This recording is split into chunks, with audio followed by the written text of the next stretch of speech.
Masadya ko, nakaupod ko ang akong pamilya, pero may kami masadya, halin sa gamay ko, basta sa nanagdako ako. Pero may kami masadya sa tiyak ang tiyo ko. May oras man sila nga wala, may oras nga wala sila oras na kon.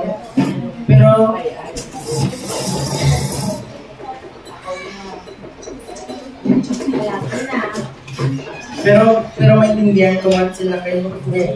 Pero maintindihan ko man sila kay may ginaobrahan sila.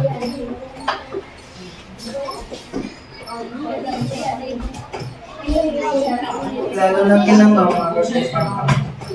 Tanan sila, pinapalanggagit nila ako, lalo nagiti ako, ang panganay niya ako, ang panganay niya bata.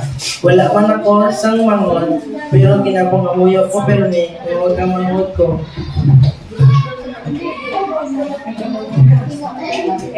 Para mas masadya kami nga mag-ubod.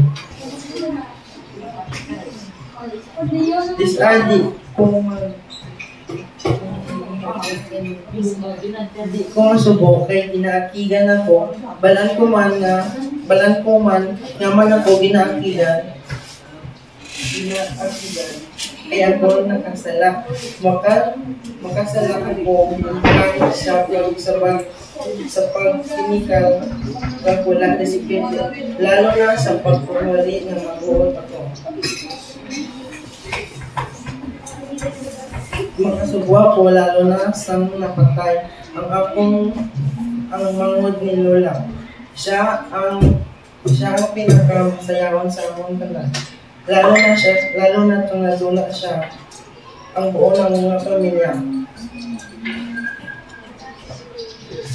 Ang naging mangod dahil sa nawala siya.